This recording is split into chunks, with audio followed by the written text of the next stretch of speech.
Today I want to have a new discussion with you, and I want to tackle a mindset that unfortunately a decent amount of couples or individuals in crisis have, which is, I don't want to do any recovery work.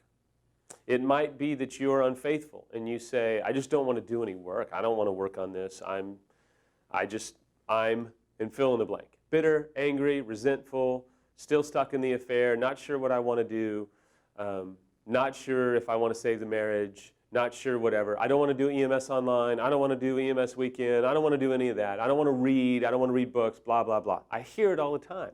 But unfortunately, I hear it from betrayed spouses. I shouldn't have to do any work. They had the affairs. I shouldn't have to read. This is their issue. I shouldn't have to do anything. They went out and had the affairs. And I want to help you with that. You have to understand the principle. As I talked about in one of the last blogs, you have to accept where you're at.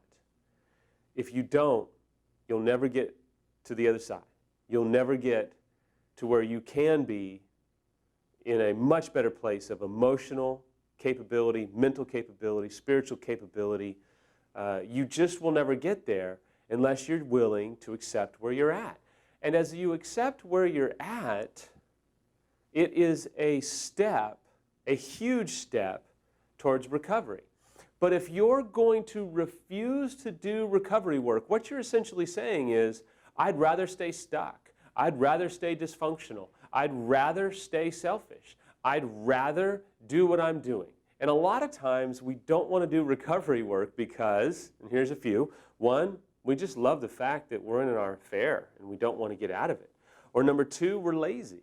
Number three, we're angry, we're bitter, we're resentful, we're hurt, and we don't want to have to do any work. Number four is we don't know what we want to do, so why should we do any work? Let's just kind of decide where we want to do. My submission to you is you do recovery work to find out why you want to be where you want to be. You do recovery work to find out where you want to be. You do recovery work to get clarity. You don't have to know if you want to stay, and this is going to hurt, I'm sorry, but I have to say it. For the unfaithful, you don't need to know if you want to be with your affair partner or your spouse to do recovery work. You can do recovery work to find out where you're going to be. You can do recovery work if you're a betrayed spouse to eventually decide, do you want to stay or do you want a divorce? The resistance to do recovery work frustrates me when I try and help people. It boggles my mind how people, when they're exposed or when it's out in the open, still don't want to do recovery work.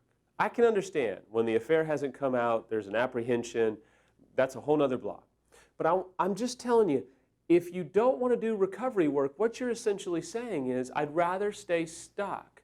I'd rather stay bitter. I'd rather stay where I'm at so it can be everybody else's fault, not mine.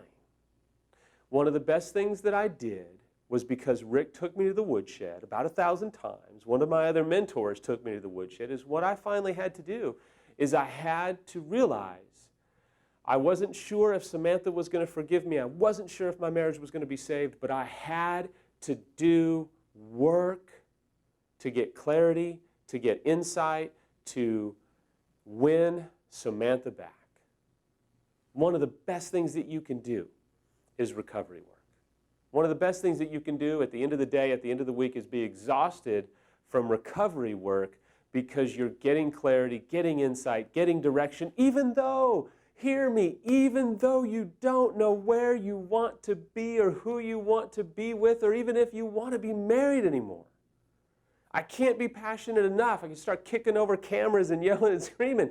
You've got to do work if you want to find healing.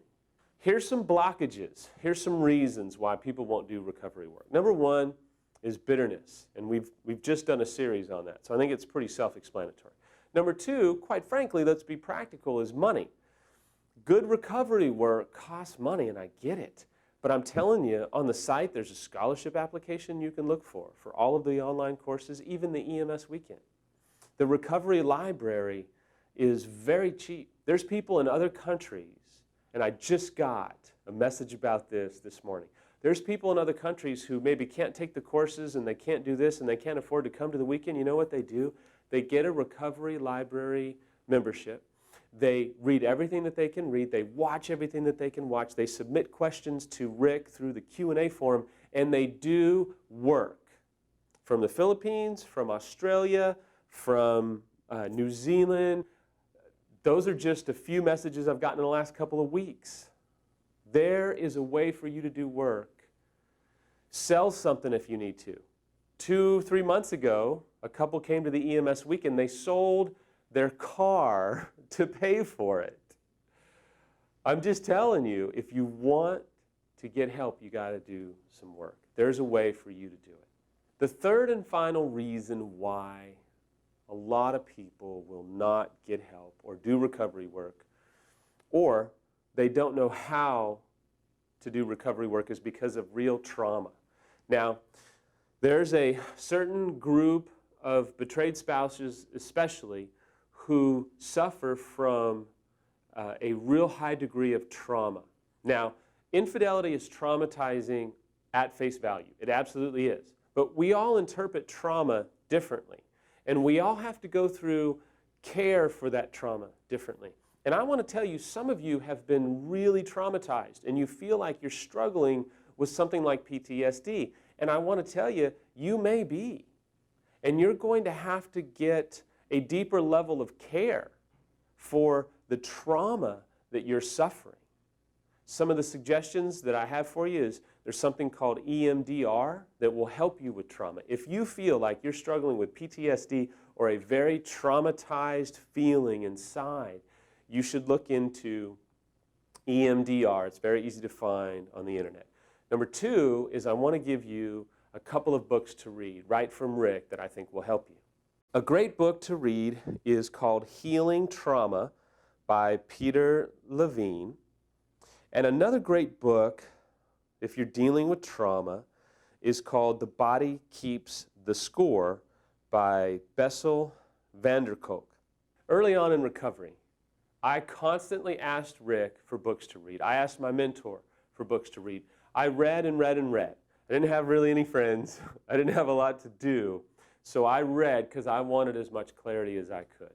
I encourage you, find those books if you're struggling with trauma, or if your spouse is struggling with trauma. Read those books and find out what's going on inside your spouse.